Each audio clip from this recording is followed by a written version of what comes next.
सो आज next class है, second class है आज 2019 का। 2019 का जो पेपर हम लोग सॉल्व कर रहे थे क्लास में, ग्रुप बी क्वेश्चन नंबर 5 का बी तक हम लोगों ने कंप्लीट कर लिया था और आज स्टार्ट करेंगे क्लास 5 का बी का और से।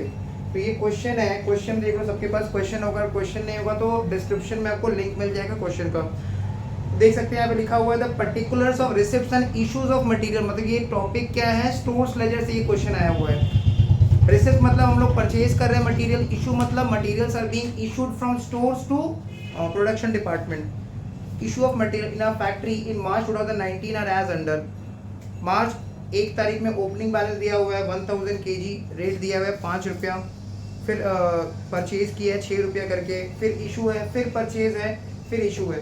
Calculate the value of stock as on 31 March 2019 and the value of materials issued using LIFO method. अगर मेथड नहीं भी बोलता ना तो भी लीफो होता, क्योंकि देखो रेट कॉन्स्टेंटली इंक्रीज हो रहा है। ठीक है, अगर हम देखें मटेरियल प्राइसेस जो रेट है, पहले 5 रुपया था opening balance, there after rate कितना हो गया, 6 रुपया हो गया, देर आफ्टर रेट कितना हो गया, 7 रुपया हो गया। मतलब कॉन्स्टेंटली इंक्रीज हो रहा है, और इंक्रीज हो रहा है मतलब लीफो मेथड। क्या टेक्निक था याद करने का, लिफ्ट ऊपर जाने के लिए यूज करते हैं तो LIFO method, prices falling down, F से फॉलिंग डाउन, FIFO मेथड। ठीक है, तो कभी कभी क्वेश्चन बोल देता है calculate the value of closing stock using suitable method. तो सूटेबल मेथड क्या होगा, अगर प्राइसेस ऊपर जा रहा है तो LIFO मेथड, प्राइसेस फॉल कर रहा है तो FIFO method. And weighted average method, LIFO method and weighted average method निकालना है। Preparation of stores ledger account is not mandatory. ठीक है, मतलब स्टोर्स लेजर अकाउंट बना भी सकते हैं, नहीं बना सकते हैं, कंपलसरी नहीं है। अगर बिना स्टोर्स लेजर अकाउंट बनाए भी हो सकता है सम, तो कर लेना है। ठीक है, ऐसा नहीं लिखा है कि प्रिपरेशन करना ही नहीं है, इट इज नॉट मैंडेटरी, मतलब कंपलसरी नहीं है। कोई चाहे तो स्टोर्स लेजर बना के भी कर सकता है या फिर बिना स्टोर्स लेजर के भी कर सकता है। क्लियर, तो हम लोग क्या करते हैं कि इसको हम लोग ऐसे भी तो कर सकते हैं, ओपनिंग बैलेंस ऐड परचेज, फिर जब लेस करेंगे इशू स्टेटमेंट फॉर्म में भी इसको कर सकते हैं। तो इसको हम लोग स्टेटमेंट फॉर्म में कर लेते हैं, कैसे करके होगा, बिकॉज जनरली स्टोर्स लेजर बनाना सबको आता ही है, दो अलग अलग मेथड में करना है। तो स्टार्ट करते हैं, सम हेडिंग दे दो 5 का बी का और 5 का और सॉरी 5 का और 5 का और हेडिंग दे देंगे कंप्यूटेशन, कंप्यूटेशन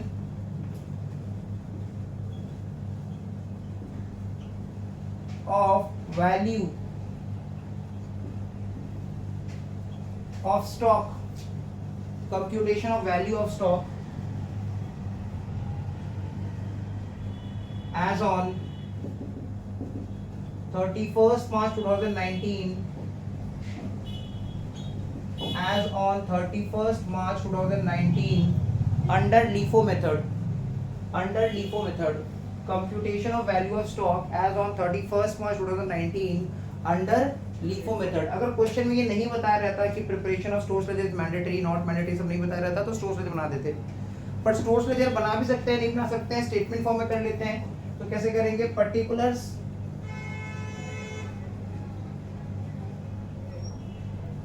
ठीक है, और 2 अमाउंट का कॉलम, पर्टिकुलर्स और 2 अमाउंट का कॉलम। सबसे पहले लिख देंगे ओपनिंग स्टॉक, ओपनिंग स्टॉक, और ओपनिंग स्टॉक के ब्रैकेट में दिखा देंगे 1000 kg एट द रेट ₹5 पर kg, 1000 kg at the rate ₹5 पर kg। 1 kg रॉ मटेरियल का दाम है 5 रुपया, तो 1000 kg का दाम निकाल सकते हैं इजिली। 1 kg रॉ मटेरियल का दाम 5 रुपया है, तो इजिली 1000 kg का दाम निकल जाएगा, तो 5000। इसको हम लोग क्या लिख देते हैं, आउटर मोस्ट कॉलम में। ठीक है, लिख दिए, ओपनिंग स्टॉक लिख दिए, डन। इसके बाद नहीं, डेट का दरकार नहीं है, क्योंकि हमको मेरा टारगेट है वैल्यू निकालना है, डेट से कोई मतलब है नहीं। अगर स्टोर्स लेजर बनाते तो डेट बनता। नेक्स्ट वाला वेटेड एवरेज, इसमें स्टोर्स लेजर बना लेंगे तो दोनों मेथड सीख लेंगे। ऐड परचेजेस, तो देखो 8 तारीख को कितना परचेज कर रहा है, 2000 kg परचेज कर रहा है, 2000 kg रॉ मटेरियल हम लोग परचेज कर रहे हैं, और जिसका रेट है 6 रुपया करके। 1 kg का रेट अगर 6 रुपया है तो 2000 kg का दाम निकाल सकते हैं हम लोग 12,000, 12,000 12,000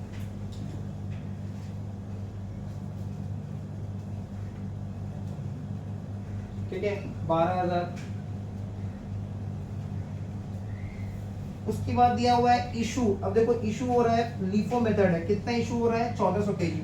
तो हम लोग तो साफ साफ दिख रहा है ना कि ये लास्ट में आया है, 6 रुपये वाला स्टॉक बाद में आया है, तो जो इशू होगा उसका रेट क्या होगा 6 रुपया, और यूनिट कितना रहेगा 1400।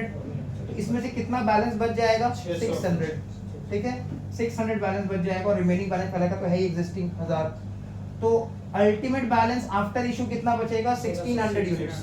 बट हमको वो बैलेंस नहीं शो करना है, हमको बैलेंस शो करना है सीधा 31 मार्च वाला, इसलिए हमको बैलेंस शो करने की कोई दरकार नहीं है। लिख देंगे less issue of materials,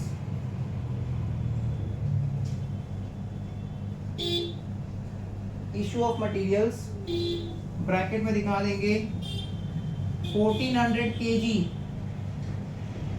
at the rate rupees 6 per kg, 1400 kg at the rate rupees 6 per kg कितना आ रहा है 8,400। तो ये लेस हो जाएगा, बाद में ऐड लेस कर लेंगे, अभी नहीं करना है। 8,400 8,400 8,400 ये लेस हो जाएगा। उसके बाद 21 तारीख को फिर परचेज कर रहे हैं, तो अभी हमको ध्यान रखना है कि इसमें कितना यूनिट बचा हुआ है 600। इस 6 रुपये वाला में कितना बचा हुआ है 600, ये तो पूरा ही बचा है। लिख देंगे add purchases 1000 kg at the rate ₹7 per kg, तो ये आ जाएगा 7,000। क्लियर। फिर लेस कर देंगे इशू, सेकंड कॉलम का यूज नहीं आया, हटा दो सेकंड कॉलम, ठीक है एक कॉलम से हो जाएगा। Less issue of materials,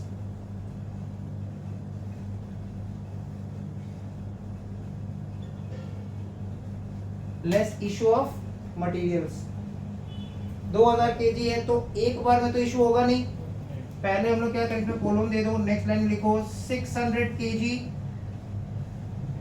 at the rate ₹6 per kg, part by part issue करेंगे। क्लियर।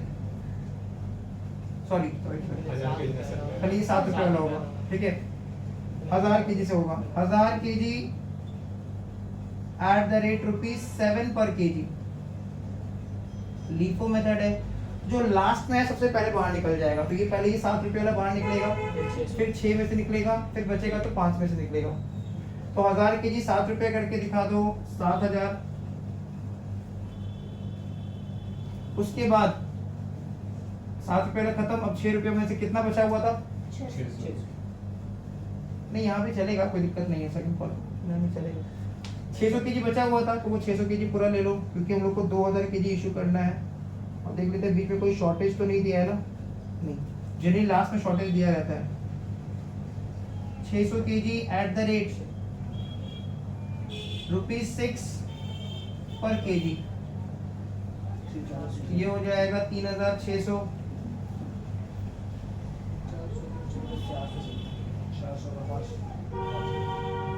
तो हम लोग को इशू करना है 2000 kg, यहाँ पे देखो 1000 और 600 1600 हो गया, रिमेनिंग 400 हम लोग 5 रुपये लॉट से ले लेंगे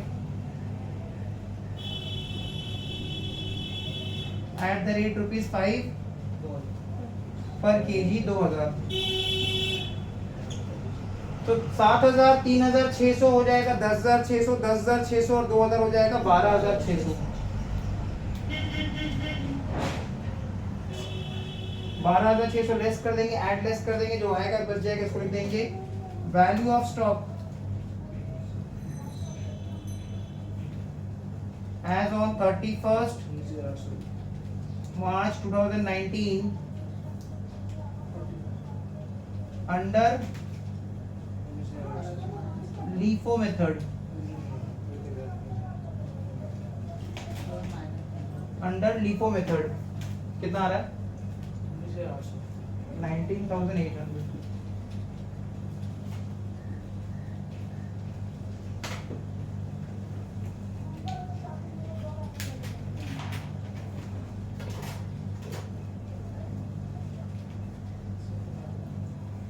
क्लियर? 19,800 आ रहा है। नहीं सर, माइनस में माइनस में नहीं आना चाहिए सर 3,000 आ रहा है। 3,000 कितना आ रहा है? 3,000।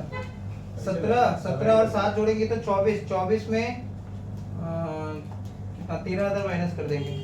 अच्छा, ये माइनस बना ले नहीं, 21,000 माइनस कर देंगे, 3,000 आएगा। 3,000 आएगा। 3,000 आएगा आंसर। तो ये था 5 का बी। Answer will be 3,000। 17 और 7 24 माइनस 21।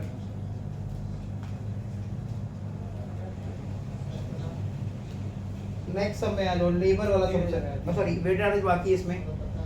तो वेटेड एवरेज बना लेते हैं फटाफट। ये सम देखो 10 मार्क्स में आया हुआ है, मतलब ये पार्ट 5 मार्क्स का है और दूसरा पार्ट भी 5 मार्क्स का है। ठीक है, तो जनरली एग्जाम में दोनों मिनट आता नहीं है, इसमें दोनों मिनट दे दिए, इसलिए यहाँ पे प्रिपरेशन ऑफ स्टोर्स लेजर को कंपलसरी नहीं किया गया, अगर बहुत लेंथी प्रॉब्लम हो जाता, इसमें बहुत रेट कॉलम बनाना पड़ता। ये देखो इजीली बन गया। तो नेक्स्ट वाला हम लोग स्टोर्स लेजर बनाए कर लेते हैं, वेटेड एवरेज मेथड वाला। ओके सबका बिठा दें।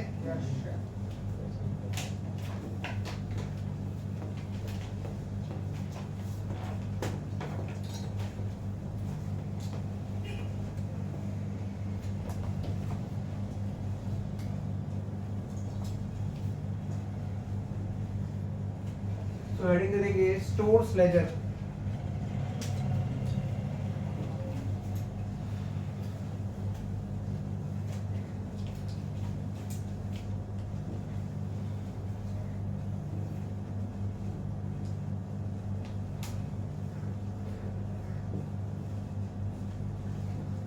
स्टोर्स लेजर अकाउंट ब्रैकेट में लिख देंगे वेटेड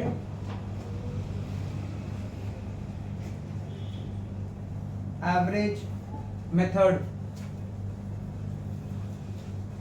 लेफ्ट हैंड साइड में लिख देंगे unit oblique location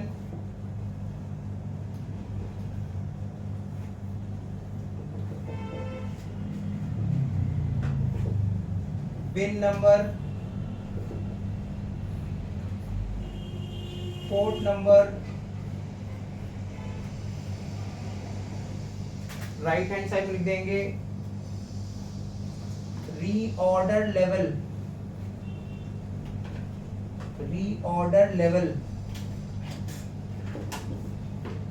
reordering quantity.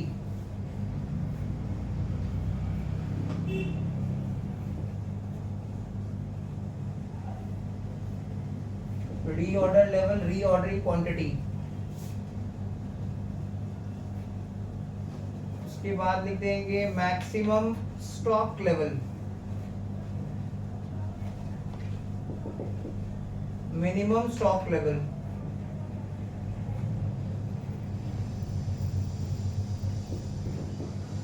तो ये प्रेजेंटेशन है। ठीक है, यहाँ पे लेफ्ट हैंड साइड में एक और डेटा ऐड कर सकते हैं, स्पेसिफिकेशन ऑफ मटेरियल।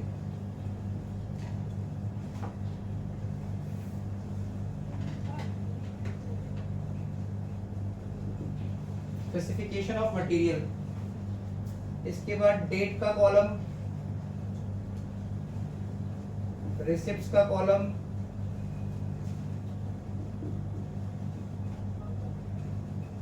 इश्यूज का कॉलम, बैलेंस का कॉलम एंड लास्ट कॉलम हो जाएगा रिमार्क्स। रिसिप्ट्स के अंदर एक GRN नंबर,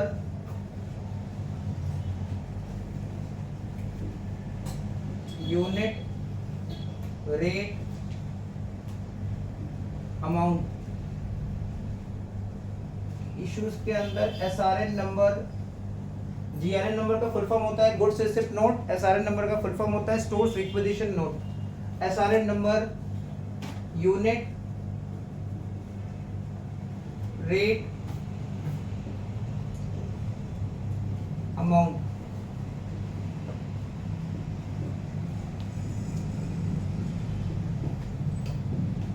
और बैलेंस में 3 कॉलम बनेगा, unit, rate,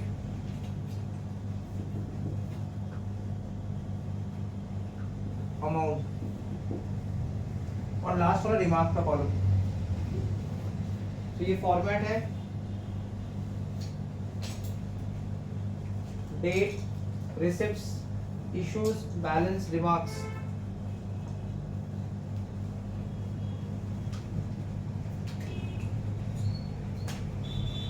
stores ledger account, weighted average method.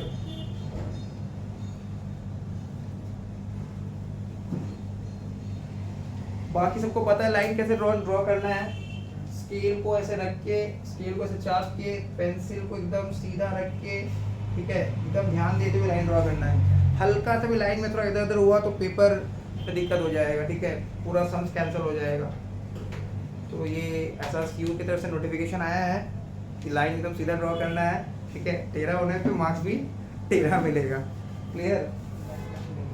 तो बीच में थोड़ा बात करते रहना चाहिए, इससे हम लोग का बोरिंग वाला फील नहीं आएगा, ठीक है।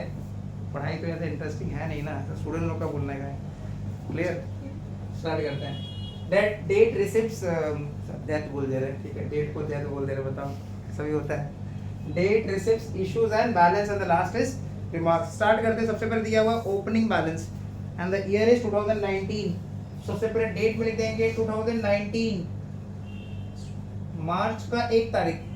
2019 मार्च का 1 तारीख कितना दिया हुआ है ओपनिंग बैलेंस? 1000 kg। तो क्या करेंगे यहाँ, क्योंकि केजी में दिया है तो यूनिट्स के ब्रैकेट में लिख दो इन केजी। मेंशन किया है तो लिख देंगे यूनिट्स के ब्रैकेट में इन KG.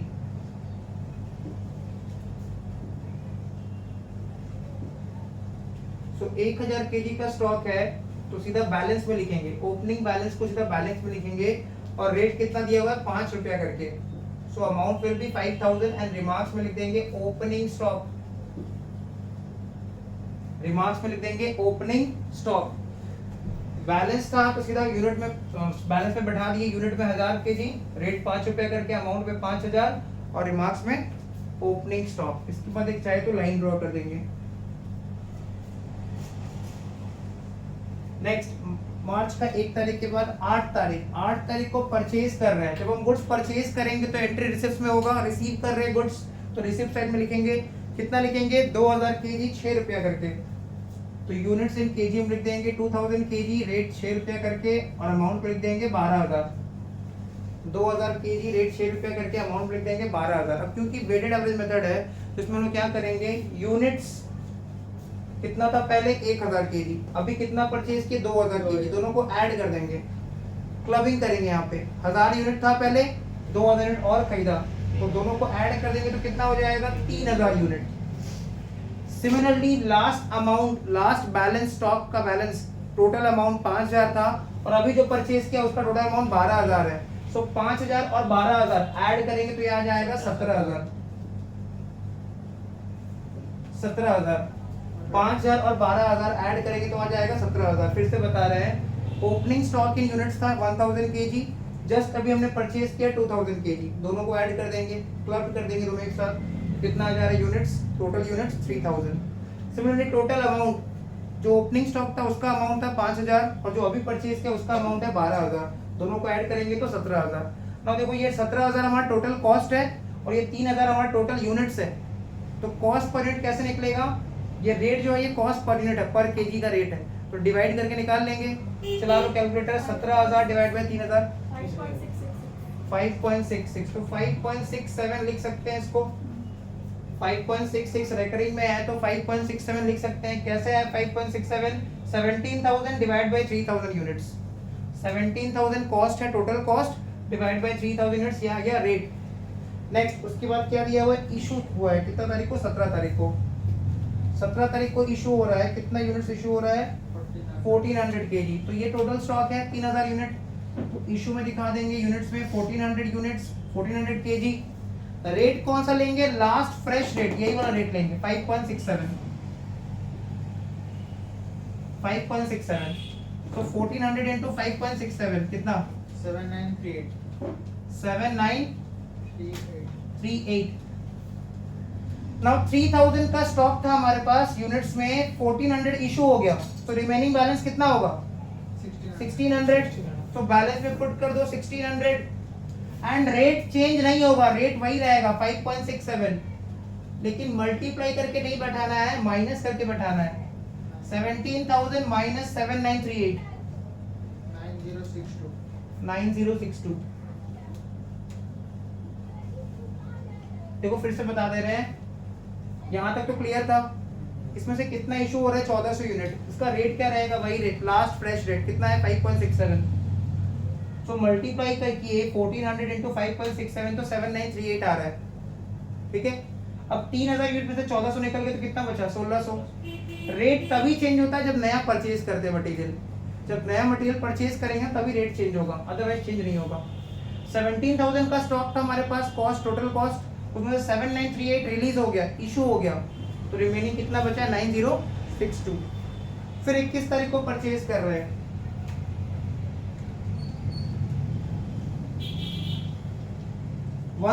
kg at the rate 7 रुपया करके 7000, 1000 kg 7 रुपया करके कितना हो जाएगा 7000। अगेन क्या करेंगे, क्लबिंग कर देंगे, जोड़ देंगे, ऐड कर देंगे। देखो पहले से एग्जिस्टिंग स्टॉक कितना है यूनिट्स में 1600, 1600, अभी फिर 1000 यूनिट और खरीद लिए तो हमारे पास टोटल हो गया 2600, ठीक है। फिर 9062 ये टोटल कॉस्ट है, 9062 ये टोटल कॉस्ट है, और 7000 ऐड करेंगे तो कितना आ रहा है 16062। So 16,062 divided by 2600 कितना 5.618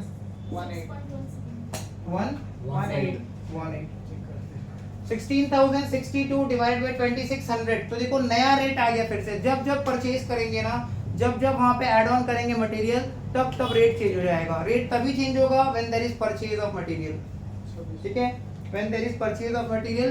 एंड इशू के केस में जो है हम लोग को वही लास्ट फ्रेश रेट लेना है, ठीक है। इन केस ऑफ इशू हमको वही लास्ट फ्रेश रेट लेना है, क्लियर। सो उसके बाद देखो क्वेश्चन में क्या दिया हुआ है, 21 तारीख के बाद क्या दिया हुआ है, इशू कितना यूनिट्स इशू कर रहे हैं 2000 केजी, है ना। तो इशू कर रहे हैं हम लोग 2000 यूनिट्स, और कितना तारीख को 31 तारीख 30 तारीख 30 तारीख को हम लोग इशू कर रहे हैं, तो यहाँ पे लिख देंगे 30 तारीख, ठीक है। 30 तारीख को हम लोग इशू कर रहे हैं, मटेरियल इशू हो रहा है स्टॉक से 2000 केजी, तो सीधा यूनिट्स में लिख देंगे 2000 केजी, और इशू का टाइगर और रेट क्या होगा, क्या रेट होगा, इशू का रेट क्या होगा 6.18 लास्ट फ्रेश रेट, सो 6.18, सो 2000 into 6.18 कितना आ रहा है 12,360, क्लियर। तो 2600 यूनिट था, 2000 रिलीज हो गया, इशू हो गया, आउटफ्लो हो गया, रिमेनिंग बच गया 600 यूनिट, रेट वही रहेगा 6.18। अमाउंट को माइनस करके बैठा देंगे, 16,062 माइनस 12,360 3,702 16,062 माइनस 12,360 3,702 रुपये आ गया। इसके बाद सम में और आगे कुछ दिया नहीं है, इसको हम लोग क्लोज कर देंगे, डबल क्लोज, और यहाँ लिख देंगे यूनिट 600, रेट कॉलम ब्लैंक, और अमाउंट कॉलम में लिख देंगे 3,702, और रिमार्क्स में लिख देंगे क्लोजिंग स्टॉक, रिमार्क्स में लिख देंगे क्लोजिंग स्टॉक, क्लोजिंग स्टॉक।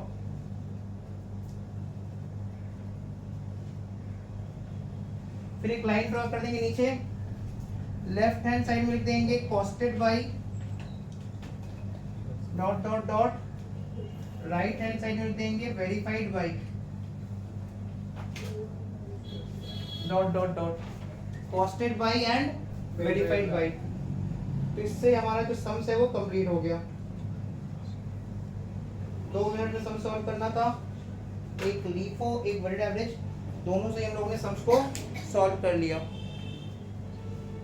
तो अगर किसी का वेटेड एवरेज मेथड नहीं भी किया हुआ था तो भी इस सम से उसको पूरा क्लैरिटी हो जाएगा। यही होता है वेटेड एवरेज मेथड, मतलब इसमें क्या होता है कि रेट चेंज होते रहता है जब जब हम लोग परचेज करते हैं मटेरियल, जब जब मटेरियल परचेज करेंगे रेट चेंज होते रहेगा, नया रेट आएगा और उस नया रेट से इशू करना है, क्लियर। अगर प्राइसेस ऊपर जा रहा है तो लीफो मेथड, फॉल कर रहे हैं तो फीफो मेथड, फ्लक्चुएट करेगा तो वेटेड एवरेज या फिर सिंपल एवरेज। ठीक है, वो उस केस में तब कंफ्यूज नहीं करेगा, बता देगा, मेथड का नाम बता देगा। नेक्स्ट क्वेश्चन हमारा है लेबर चैप्टर से, और देखो ये थोड़ा सा नया क्वेश्चन है, मतलब ऐसा क्वेश्चन हम लोग क्लास में भी किए हैं बट एग्जैक्टली ऐसा नहीं किए हैं, थोड़ा सा नया क्वेश्चन है। क्वेश्चन नंबर 6, क्वेश्चन नंबर 6 बोल रहा है in respect of the production department of a factory following information are available, total number of direct workers, कितना वर्कर्स है हमारा फैक्ट्री में, 10, मतलब डायरेक्ट वर्कर्स 10 है। डायरेक्ट वर्कर वो वर्कर होता है जो प्रोडक्शन से डायरेक्टली रिलेटेड है, मतलब machine man, machine operator. Hourly rate of wages guaranteed, 1 घंटा का उसको वेज रेट कितना देंगे, 2 रुपया। Number of working days in the month, एक महीना में हमारा ऑर्गेनाइजेशन में 25 दिन काम होता है। Number of working hours per day for each worker 8 hours, मतलब एक वर्कर एक दिन में 8 घंटा काम करता है। तो अगर एक वर्कर एक दिन में 8 घंटा काम करता है तो पूरा महीना में कितना घंटा काम करता है, 200 आवर्स। एक दिन में 8 घंटा तो 25 दिन में 200 घंटा काम करता है। और अगर एक वर्कर एक महीना में 200 घंटा काम करता है, 10 वर्कर 2000 आवर्स। ये क्लियर है? इसका मतलब हम लोग को 2000 आवर्स तक समझ में आ गया। एक बार फिर से रिपीट कर दे रहे हैं, एक दिन में एक वर्कर 8 घंटा काम करता है और महीना में 25 दिन काम होता है, तो पूरा महीना में कितना दिन काम कर लिया, 200 घंटा। और ऐसा कितना वर्कर है हमारे पास, 10 वर्कर है।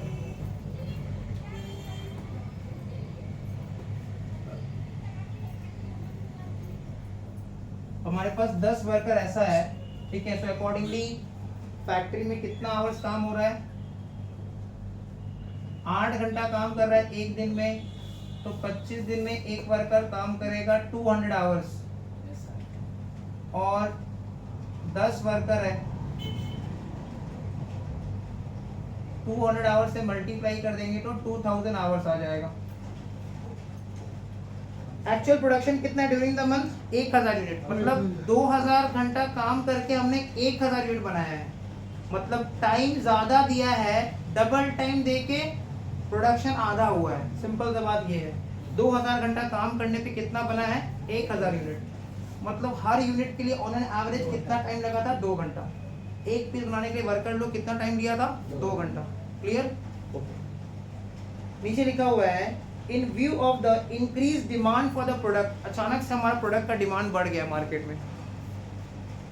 The management proposes to introduce either Halsey plan or Rowan incentive scheme. देखो जब क्योंकि हमारा प्रोडक्शन डिमांड बढ़ गया है ना, प्रोडक्शन नहीं बढ़ा, डिमांड बढ़ गया मार्केट में प्रोडक्ट का, तो हमको वर्कर्स को मोटिवेट करना पड़ेगा कि वर्कर्स तुमको और काम करना पड़ेगा, अच्छे से काम करना पड़ेगा।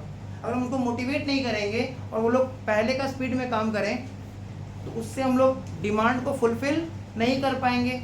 भाई हमको अपना जो सप्लाई है प्रोडक्शन उसको स्पीड अप करना पड़ेगा। डिमांड बढ़ गया तो जल्दी से सामान बना के देना पड़ेगा मार्केट में। तो हमने क्या अडॉप्ट किया है, हमने उनको इंसेंटिव स्कीम में लेके आए हैं, हेल्थ स्कीम या फिर रोवर स्कीम। उनको हेल्थ स्कीम के ब्रैकेट में 50% बोनस लिखा है, बिकॉज बोनस का रेट कितना है हेल्थ में, 50%, 1/2, ठीक है। और rover scheme of wages payment which ever will yield maximum increase in earning, जिसमें भी उसका अर्निंग ज़्यादा होगा, ठीक है। हेल्थ में ज़्यादा तो हेल्थ, रोवर में ज़्यादा है तो Rowan. If the workers can increase productivity by at least, that is minimum, कम से कम 25%, तो कैसे समझेंगे कि वो लोग प्रोडक्टिविटी 25% बढ़ाया है कि नहीं। पिछला महीना में मतलब लास्ट जो एक्चुअल प्रोडक्शन दिया है वो कितना दिया हुआ है, 1000 यूनिट। अगर 1000 यूनिट में हम लोग कम से कम 25% बढ़ाते हैं तो कितना होगा, 1250, 1250, 1250। 1000 का 25% कितना होता है, 1250। मतलब कम से कम अगर वर्कर लोग 1250 या उससे ज़्यादा बना दिया तो उसको हम बोनस देंगे, ठीक है। कंडीशन है। नेक्स्ट लाइन में देखो क्या दिया हुआ है, नेक्स्ट पेज में, the workman accepted the proposal. Worker लोग बोला ठीक है हम लोग रेडी, हम लोग मेहनत का काम करेंगे, कोई दिक्कत नहीं है, पूरा मेहनत से काम करेंगे और ज़्यादा से ज़्यादा के प्रोडक्शन करेंगे, ठीक है। काम चोरी कम करेंगे, टाइम सेविंग करेंगे। And achieve the production of 1300 units in the following month. Next month में वो लोग 1250 से ज़्यादा बना दिया, ठीक है। मतलब वो लोग अपना पूरा डिटर्मिनेशन के, जैसे एग्जाम टाइम में स्टूडेंट पढ़ता है, एग्जाम का 10 दिन पहले पढ़ता है, पूरा 6 महीना नहीं पढ़ता है, वैसे वर्कर लोग भी एकदम जाग उठा, इंसेंटिव देखते ही वो लोग जाग उठा एकदम। क्लियर? फॉलोइंग मंथ तो बताओ बोनस देने का बात तो तभी हो रहा था अगर वर्कर्स ने मिनिमम प्रोडक्टिविटी अचीव किया होगा। क्या उन्होंने मिनिमम प्रोडक्टिविटी अचीव किया? उससे ज़्यादा ही कर लिया तो बोनस मिलेगा। यहाँ लिख रहा है calculate the effective rate of earnings per our. कैसे निकालते हैं effective rate of earnings? Total earnings by time taken. इसका दूसरा नाम क्या होता है? Speed of earnings. ठीक है, under Halsey scheme and Rowan scheme दोनों में निकालना है। हेल्से मतलब हमको पहले हेल्से का टोटल अर्निंग्स निकालना पड़ेगा, फिर इफेक्टिव अर्निंग्स आएगा। रोवन का भी टोटल अर्निंग्स निकालना पड़ेगा, फिर इफेक्टिव अर्निंग्स आएगा। Considering the time taken, very important line, नया लाइन है, ऐसा कोई सम्स नहीं है बुक में। Considering the time taken previously for producing 1 unit as time allowed. So time taken for producing 1 unit previously कितना था? तुम लोगों ने आंसर दिया था। Time taken for producing 2 hours. Time taken for producing 1 unit previously कितना था? 2 घंटा। मतलब हम बोल सकते हैं कि time allowed per unit, time allowed per unit 2 hours रहेगा। जब हम ऐसे रोवन जब सॉल्व करेंगे तो 2 आवर्स रहेगा। और टोटल टाइम अलाउड कैसे निकाल सकते हैं? Multiply by units. Actual output Standard production. Whole divide by standard production per hour. तो मेरा नेक्स्ट क्वेश्चन ये है, इसमें बताओ अगर 1 यूनिट बनाने में 2 घंटा समय दे रहे हैं, 1 यूनिट को बनाने के उसको हम 2 घंटा समय दे रहे हैं, तो मेरा क्या एक्सपेक्टेशन है? वो 1 घंटा में कितना पीस बना के देगा? 1 यूनिट के लिए 2 घंटा समय दे रहे हैं, तो 1 घंटा में वो कितना बना के देगा? Half, that is 0.5। Standard production per our हो गया 0.5। सुनने में अजीब लगे बट है ये सही, यही सच है। Standard production per our 0.5। तो एक्चुअल आउटपुट तो हमको पता ही 1300 को जब 0.5 से हम लोग डिवाइड कर देंगे तो 2600 हो जाएगा। ठीक है, अगर ऐसे भी नहीं समझ में आया तो ये ऐसे समझ लो, एक पीस के लिए 2 घंटा है तो 1300 पीस के लिए 2600 घंटा होगा। वही बात है कि 1300 डिवाइड बाय 0.5 करो तो भी 2600 आएगा। 1300 इंटू 2 कर दो तो भी 2600 आएगा। मतलब टाइम अलाउड कितना हो जाएगा? 2600। उसके बाद क्या दिया हुआ है? पॉइंट नंबर बी में पूछा, देखो 3 पार्ट में आया है क्वेश्चन। लेबर चैप्टर से क्वेश्चन 10 मार्क्स का आया हुआ, 3 पार्ट में आया हुआ है। इसका मतलब अगर तुमने पार्ट भी सॉल्व कर दिया ना तो उसका फुल मार्क्स है। अगर ए वाला पार्ट पूरा सही है, बी गलत है, तो बी के लिए एक कंपनसेट नहीं करेगा क्योंकि वो अलग है। समझ में आ रहा है? बी वाला बी के लिए कैलकुलेशन होगा। Calculate the savings to the management. भाई वर्कर को इंसेंटिव दे के वर्क मैनेजमेंट का भी तो कुछ पैसा बचना चाहिए ना। हम खाली वर्कर के बारे में सोचेंगे तो हम नहीं टिकेंगे, हम खाली अपने बारे में सोचेंगे तो वर्कर नहीं रहेगा। तो हमको देखना पड़ेगा कि वर्कर को इंसेंटिव देने के बाद भी क्या मैनेजमेंट को कुछ सेविंग्स हो रहा है, बचत हो रहा है। हेल्थ में होता है ना 50% हम लोग दे देते हैं वर्कर को, 50% हम लोग रख लेते हैं। अंडर हेल्थ स्कीम एंड कहाँ गया question? In terms of direct labour per unit under the schemes. Next लिखा है advise the management about the selection of the scheme to fulfil its assurance. तो उसमें हम लोग को थोड़ा सा समझा के थ्योरी लिखना पड़ेगा। ठीक है, स्टार्ट करते हैं हम। तो हेल्थ रोवन के लिए 3 डेटा चाहिए होता है, time allowed, time taken and. अच्छा, यहाँ पे तुम सोचो क्या वर्कर्स का टाइम जो शिफ्टिंग था, वर्क शिफ्ट, वो चेंज हुआ क्या? वो लोग एक दिन में 10 घंटा काम करना स्टार्ट कर दिया, ऐसा बोला है? तो अभी भी वो लोग एक दिन में 8 घंटा ही काम किया। ठीक है, अभी भी वो लोग 25 दिन ही काम किया, ऐसा नहीं बोला है कहीं क्वेश्चन में कि नहीं वो लोग छुट्टी वुट्टी अपना त्याग दिया, एकदम 15 अगस्त के दिन भी आ गया काम करने के लिए, ऐसा तो नहीं बोला है क्वेश्चन में। क्लियर? इसका मतलब टाइम टेकन कितना होगा?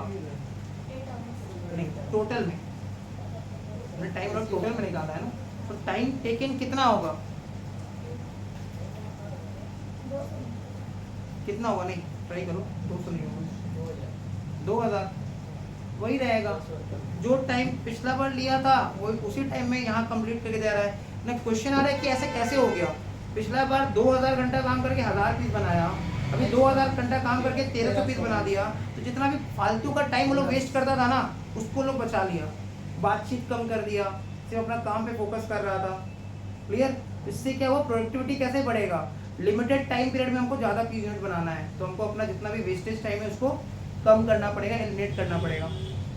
तो स्टार्ट करते हैं हम। इसमें हमको 3 चीज़ निकालना पड़ेगा। एक तो टाइम टेकन, टाइम अलाउड, और देखो आवरली वेज रेट दिया हुआ है क्वेश्चन में, कितना दिया हुआ है, 2 रुपया दिया हुआ है। 3 चीज चाहिए होता है एल्जेरोन के लिए। स्टार्ट करते हैं। तो बहुत अच्छा क्वेश्चन है जनरली ऐसा क्वेश्चन, क्योंकि ये देखो स्ट्रेट फॉरवर्ड क्वेश्चन नहीं है। जनरली जब ऐसा क्वेश्चन एग्जाम में आता है ना तो स्टूडेंट लोग नहीं कर पाते जनरली, बिकॉज हम लोग जो सम्स प्रैक्टिस करके जाते हैं वो जनरली स्ट्रेट फॉरवर्ड होता है। हेल्से का फॉर्मूला पुट की आंसर आ गया, रोवन का फॉर्मूला पुट की आंसर आ गया। और ये थोड़ा सा क्या है कि केस स्टडी बेस्ड क्वेश्चन है, ठीक है, थोड़ा सा टेढ़े वाला क्वेश्चन है। स्टार्ट करते हैं।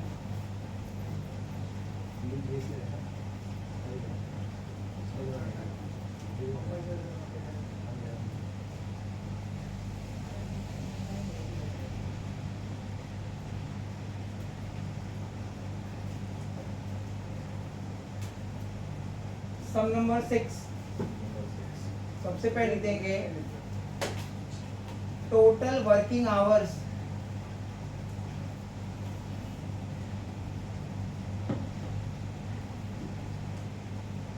in the factory for a month,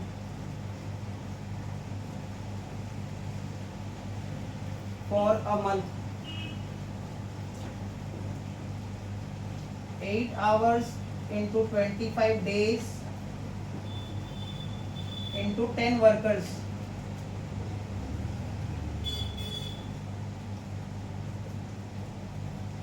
8 hours into 25 days into 10 workers,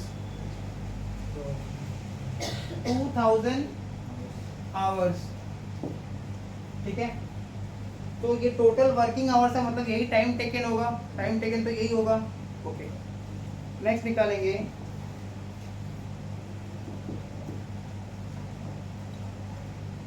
since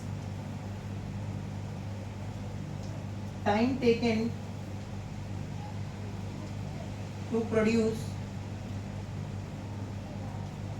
1 unit,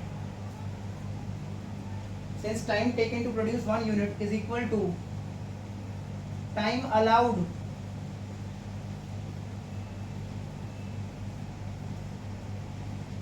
for producing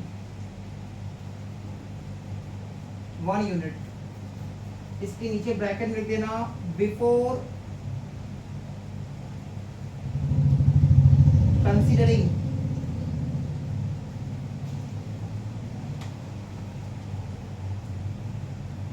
incentive scheme, time taken to produce 1 unit bracket में before considering incentive scheme, इसके नीचे ब्रैकेट लिख देना after considering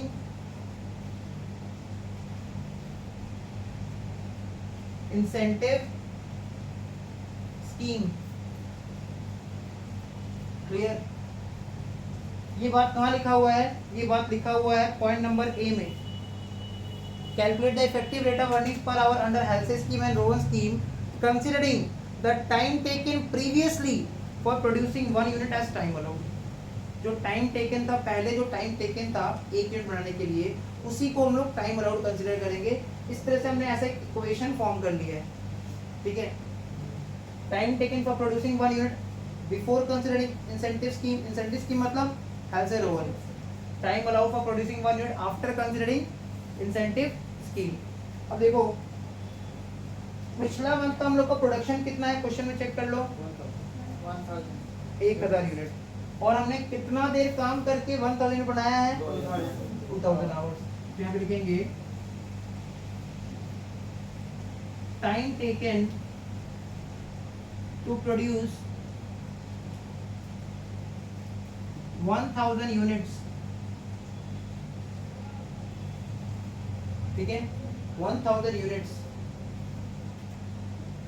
previously is equal to 2000 hours.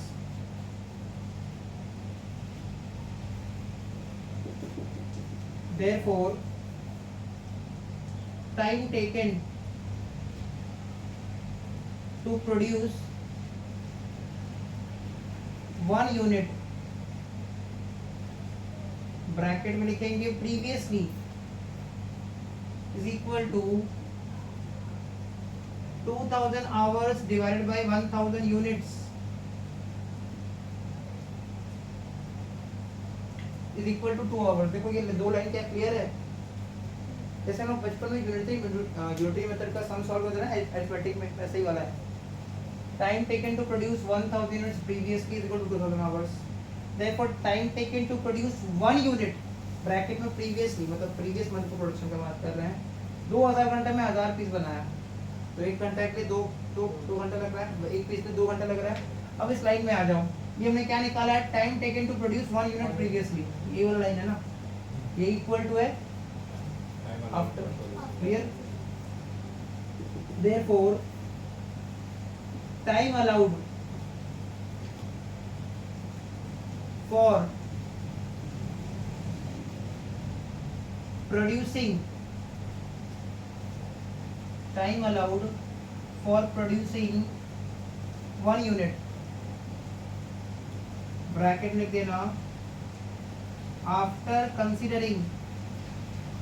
तो भाई ये new question है, exam में एक न्यू क्वेश्चन आएगा ही आएगा, जनरली ये हर साल होता है, बट न्यू क्वेश्चन को थोड़ा ध्यान से करेंगे ना, कॉन्सेप्ट क्लियर रहेगा तो बन जाएगा, 2-3 बार पढ़ना पड़ेगा, ऐसा क्वेश्चन कोई भी बुक में नहीं है। Time allowed for producing 1 unit after considering incentive scheme।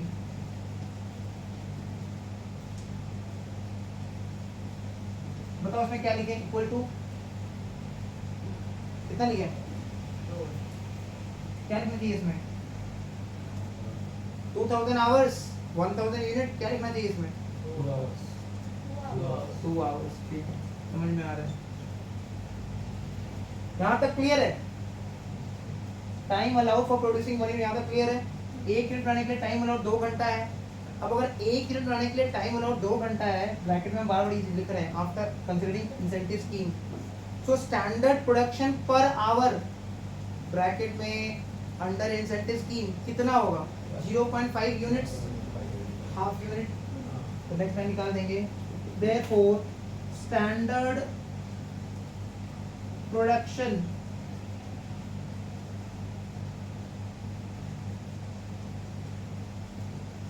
पर hour is equal to 1 unit के लिए 2 घंटा समय ले रहे हैं, तो 1 घंटा में कितना होगा? तो कैसे दिखाने इसको बताओ?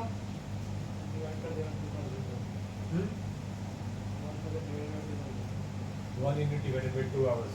एग्जैक्टली 1/2। देखो हम लोग जिसको भी जिसके टर्म्स में निकालते हैं उसको न्यूमरेटर में रखते हैं, तो 1 unit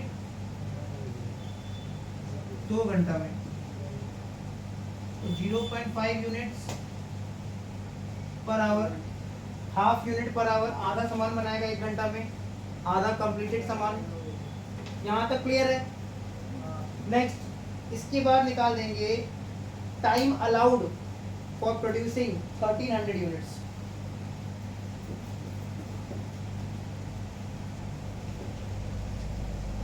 time allowed for producing 1300 units।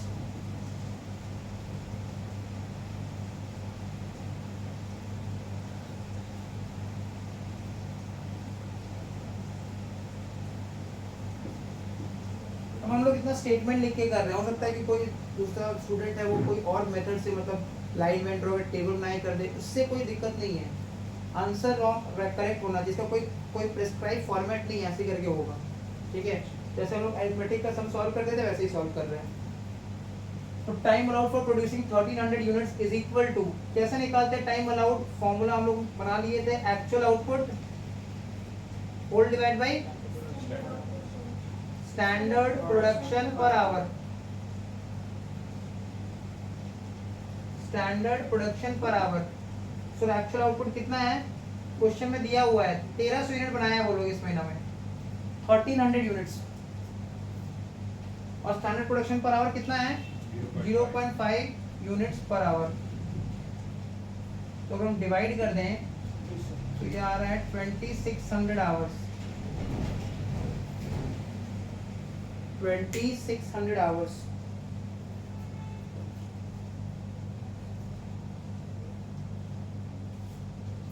अगर वर्कर लोग सेम स्पीड से काम करता तो उनको ये काम करने में कितना टाइम लग जाता? 2600 आवर्स। बट हमको प्रोडक्टिविटी बढ़ाना था। टाइम पीरियड तो बढ़ा नहीं सकते ना, सप्ताह में 7 दिन ही है, 30 महीना में 30 दिन ही है, उसको तो बढ़ा नहीं सकते। तो प्रोडक्टिविटी बढ़ाने का तरीका क्या है, जो वेस्टेज टाइम है उसको कम करना है, गिवन टाइम में ज़्यादा प्रोडक्शन करना है, वेस्टेज टाइम को कम करके। ठीक है, अब हमको बताओ time taken to produce 1300 units कितना होगा? 2600 नहीं, तो टाइम अलाउड है। Time time taken to produce 1300 units 2000 hours, क्योंकि वही टाइम में किया है ना, तो ही ना क्वेश्चन ने बोला है कि कहीं शिफ्ट बढ़ा दिया है, नंबर ऑफ डेज बढ़ गया है, नंबर ऑफ वर्कर्स भी वही है, जो टाइम शिफ्ट है 8 घंटे का वो भी वही है, 25 दिन ही काम हुआ है, तो कहीं तो टाइम में चेंज हुआ नहीं। यहाँ पे लिख देंगे time taken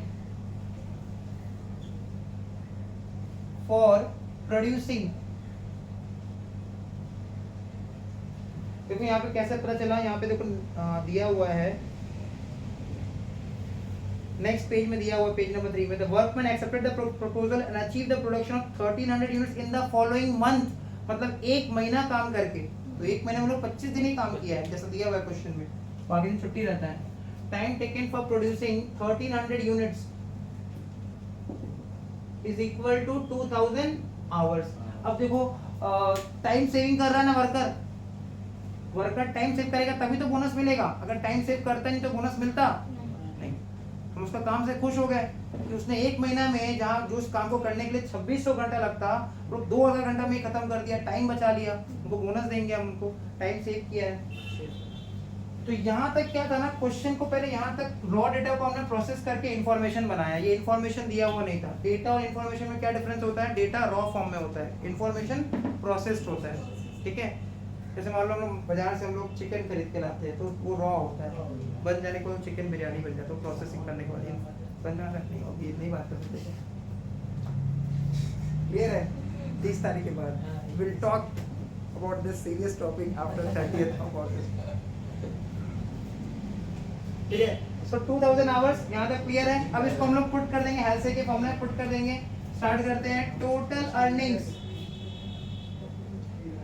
under हेल्से plan, total earnings under हेल्से plan. तो देखो ऐसे लिखेंगे, पहले लिखेंगे गारंटीड वेजेस, पहले लिखेंगे गारंटीड वेजेस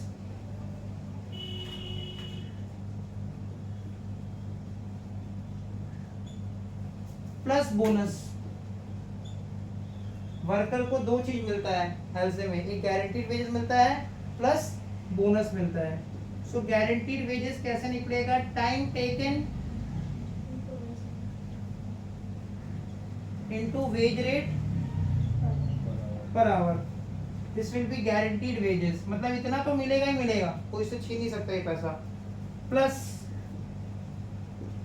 50% बोल दिया है। अच्छा अगर क्वेश्चन बोल देता 40% तो 40/100 कर देते, 50% तो 1/2, कुछ नहीं बोले तो 1/2। टाइम सेव्ड मतलब time allowed minus time taken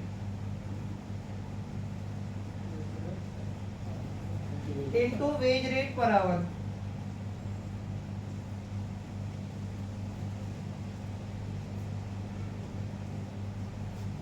अब इसमें वैल्यू पुट कर देंगे। सो टाइम टेकन कितना है, 2000 hours, veg rate per our है 2 रुपया। ठीक है, तो 2000 घंटा वो लोग काम किया, इतना पैसा तो लोग को मिलेगा ही मिलेगा, पूरा महीना काम किया वो लोग। हाफ टाइम अलाउड कितना निकाले थे हम लोग, 2600 hours minus 2000 hours into ₹2। Solve कर देंगे तो ये आ जा रहा है 4000, गारंटीड वेजेस 4000, पहले बॉर्डमस ब्रैकेट सॉल्व 600, 2600 माइनस 2600, 600 इंटू 2 करेंगे तो 1200, 1200/2 करेंगे तो 600। सो टोटल अर्निंग्स अंडर हेल्से हो गया 4600, this is total earnings under हेल्से। अब इफेक्टिव अर्निंग्स निकाल देंगे, इसका इफेक्टिव अर्निंग्स पर आवर निकाल देंगे, यही पार्ट ए में पूछा था हम लोग क्वेश्चन में। टोटल अर्निंग्स निकाल दिए, अब इफेक्टिव अर्निंग्स निकाल देंगे, इफेक्टिव अर्निंग्स पर आवर निकाल देंगे। कैसे निकालते हैं, total earnings by time taken. तो this is total earnings 4600 divide by time taken 2000 hours. तो इसके बाद हम लोग निकाल देंगे effective earnings per hour.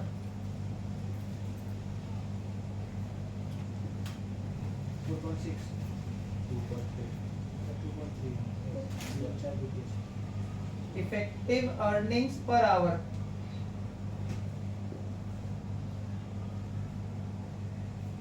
so this will be total earnings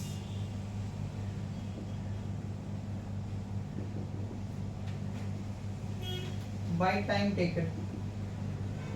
total earning 4600, time taken है 2000 आवर्स, कितना आ रहा है रुपीज 2.3 पर आवर। ये हेल्से का निकल गया, ऐसे करके रोवन का निकालो।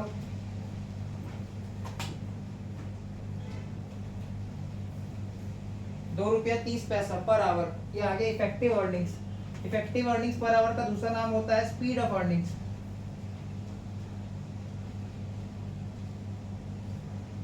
Speed of earnings per our.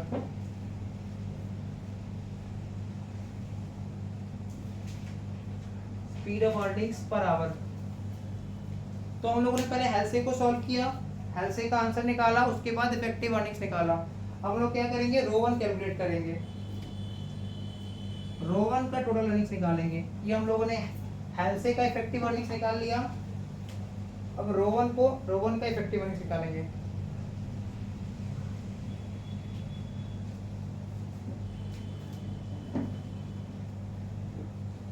Total earnings under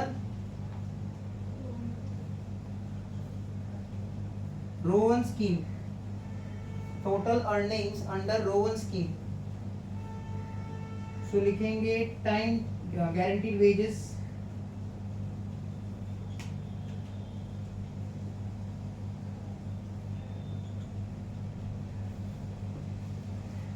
plus bonus, guaranteed wages plus bonus. So guaranteed wages में लिखेंगे टाइम टेकन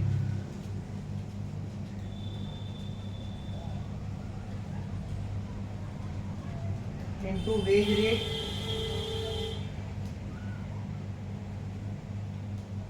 पर hour, time taken into wage rate per hour plus time taken whole divide by time allowed, time taken whole divide by time allowed into bracket open, time allowed minus time taken। तो हेल्से और Rowan का formula में क्या difference है, हेल्से में हम लोग 1/2 करते हैं, रोवन में time taken by time allowed.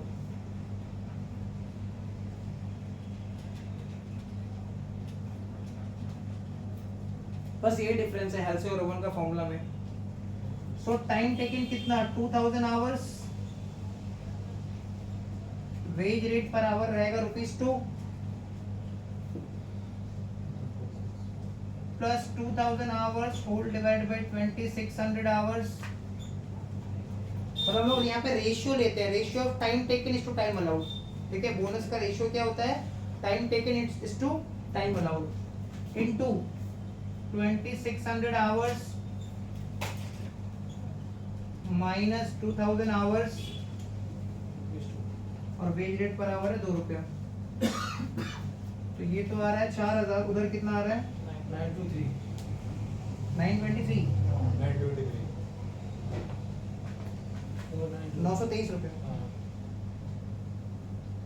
4923। तो ये आ गया total earnings under Rowan scheme. इसका भी इफेक्टिव अर्निंग्स निकाल देंगे, निकाल दो। Effective earnings under Rowan scheme, effective earnings इसी के नीचे कैलकुलेट कर देंगे। इफेक्टिव अर्निंग्स और speed of earnings per hour bracket लिख देंगे अंडर रोवन स्कीम।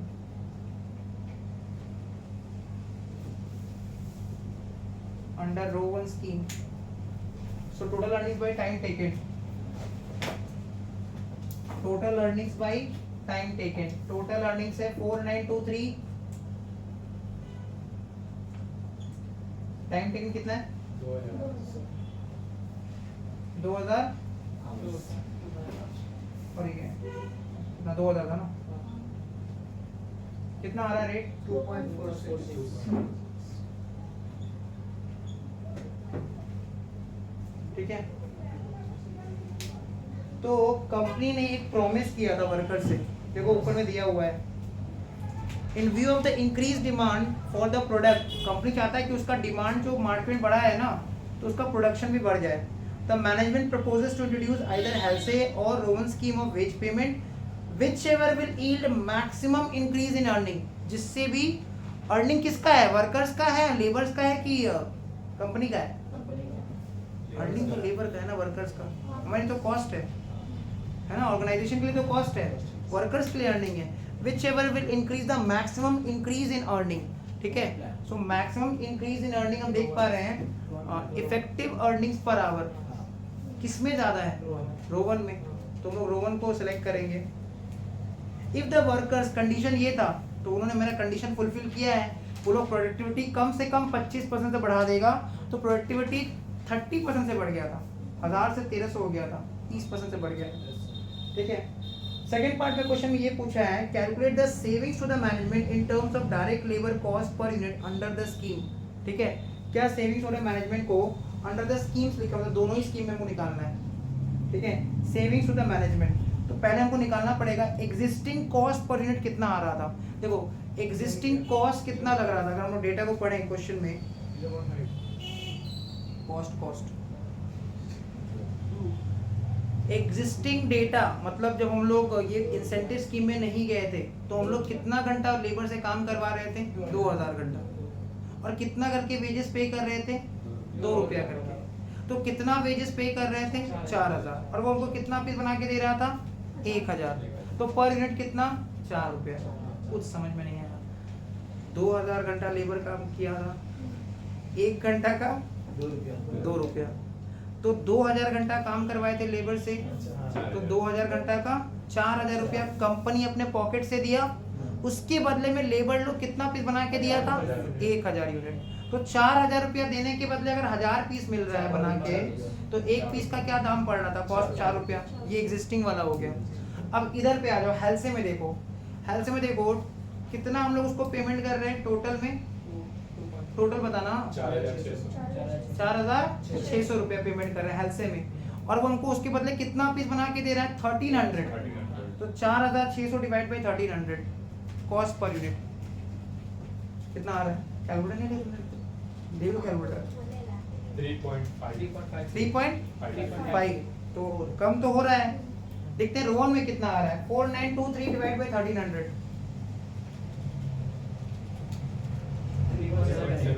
3.78, तो हमको ये स्कीम में बताना है, ठीक है। तो स्टार्ट करते हैं पार्ट बी का solution, savings to the management in terms of direct labour cost per unit.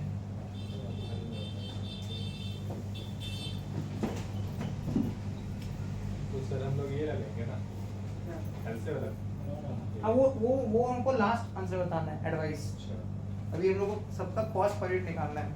तो पार्ट बी 6 का पार्ट बी का सॉल्यूशन कर रहे हैं, statement showing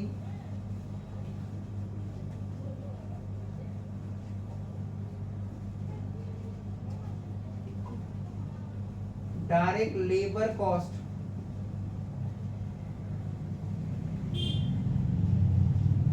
per unit and savings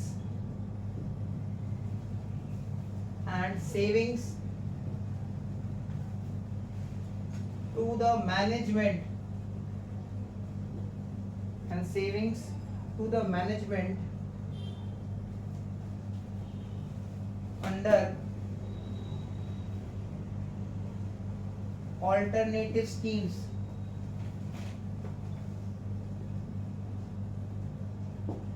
alternative schemes, ठीक है, अलग अलग स्कीम में, उसमें लिख देंगे एग्जिस्टिंग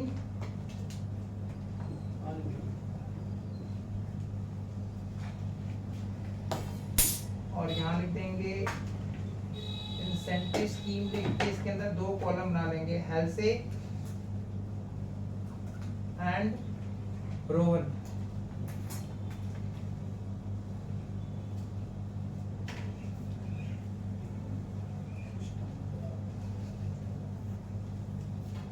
हो गया सिस्टम सिस्टम है।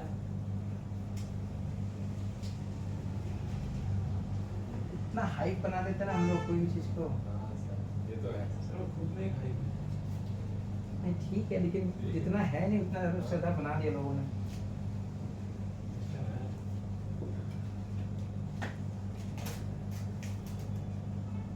ठीक है, तो ये फॉर्मेट रहेगा।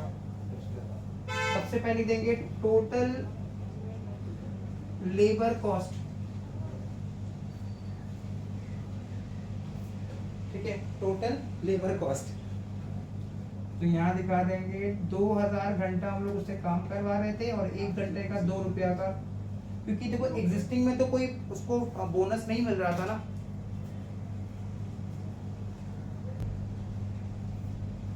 सो 2000 आवर्स इंटू ₹2, ये आ जा रहा है कितना 4000।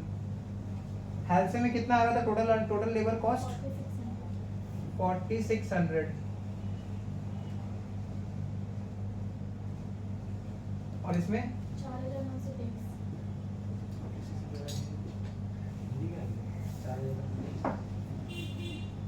इसको लिख देंगे ए। बी में लिख दो आउटपुट ब्रैकेट में इन यूनिट्स। एग्जिस्टिंग में रहेगा 1000। ठीक है, और इन दोनों में 1300। सी में निकाल देंगे labour cost per unit, bracket में ए डिवाइडेड बाई बी।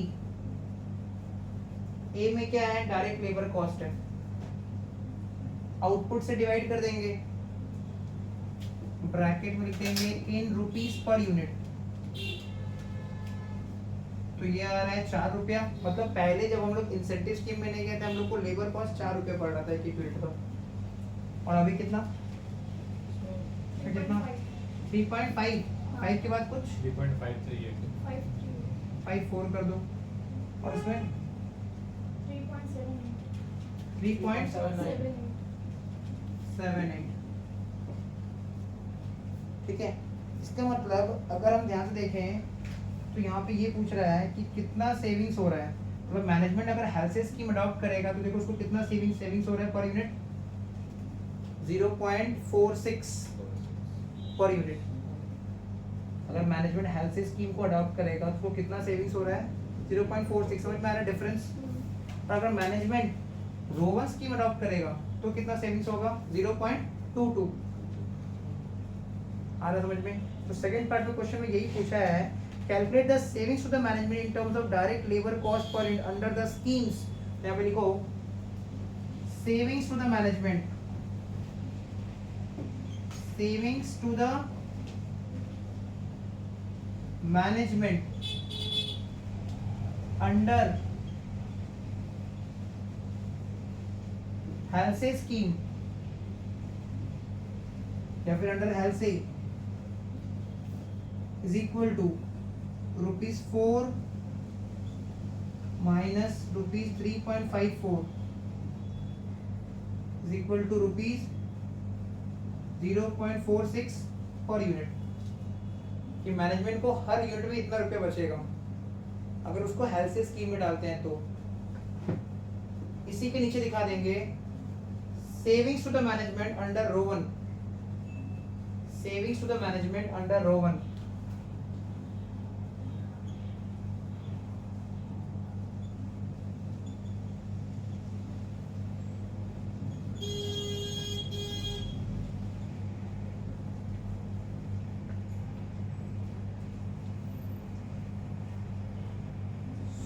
तो पहले हम लोग को 4 रुपये लगता था, अगर उसको रोवन स्कीम में डाल देते हैं तो 3.78 हो जाएगा कॉस्ट। तो ₹0.22 पर यूनिट, ₹0.22 पर यूनिट, ये हम लोग का सेविंग्स है, मतलब ये आंसर 2 मार्क्स का, ठीक है 6 + 2। अब लास्ट 2 मार्क्स का आंसर। अब हम लोग को बताना है, एडवाइस देना है मैनेजमेंट को, मतलब स्टोरी लिखना है about the selection of the scheme, कौन सा स्कीम को सेलेक्ट करें। तो मैनेजमेंट ने प्रॉमिस किया था, ठीक है, जिस भी स्कीम में अर्निंग ज़्यादा होगा उसी स्कीम को सेलेक्ट करेंगे। कंडीशन ये है कि तुम हमको कम से कम 25% से प्रोडक्टिविटी बढ़ा दो। उन्होंने बढ़ा दिया प्रोडक्टिविटी, तो उनको हम किस स्कीम में डालेंगे, रो1 में। बचत भी हो रहा है, प्रॉमिस भी रह जाएगा, ठीक है। कंपनी खाली अपना फायदा सोचेगा तो नहीं होगा, फिर वर्कर लोग भाग जाएगा, कंपनी को अपना प्रॉमिस फुलफिल करना पड़ेगा। तो लिखो पार्ट सी का आंसर लिखो।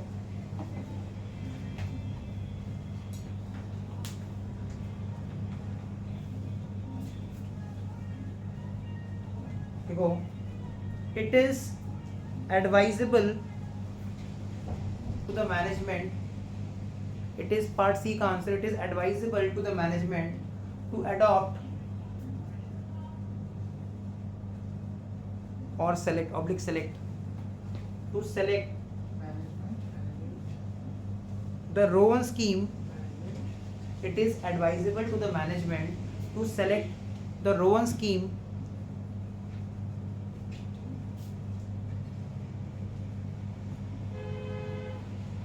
so that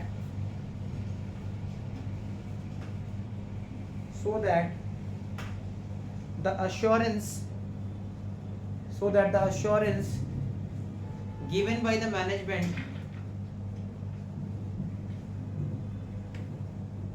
is fulfilled,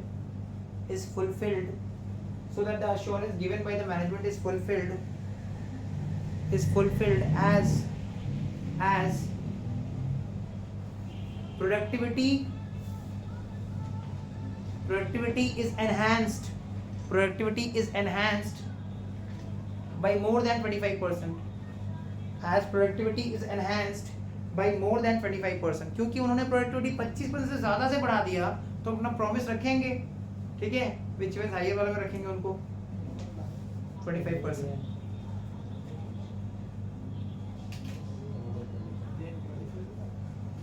तो नेक्स्ट पार्ट हम लोग नेक्स्ट वीडियो में इसको अपलोड करेंगे, ठीक है।